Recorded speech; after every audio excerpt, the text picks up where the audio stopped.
নিয়ে গেল সেন্ট্রাল মস্কে, নামাজ পড়তেছি, 100 দেশের ছাত্র নামাজ পড়ে, আল্লাহু আকবার। নামাজ পড়ে সালাম ফিরিয়ে দেখি ডান দিকে একটা মুনকার, বাম দিকে নাকির কুচকুচে কালো। আমি দিছি দৌড়। আমাকে যারা রিসিভ করেছে বলল, ভাই মিজান দৌড়াও কেন? আমি কই এরা কারা? কই এরাই তোমার বন্ধু। সর্বনাশ, 5 বছর এগুলোকে থাকতে হবে, তোমাকে গোটা বিশ্বের ইসলাম সম্পর্কে জানতে হবে, গবেষণা করতে হবে, ঠিক না?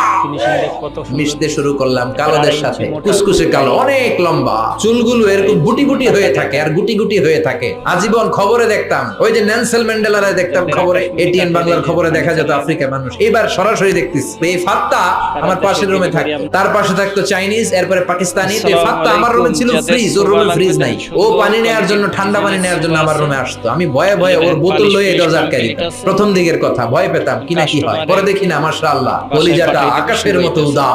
অনেকে আছে ধবধবে সাদা কিন্তু অন্তরটা এরকম কুচকুচে কালো, আছে না? নাই? ওরা মানুষ কালো কিন্তু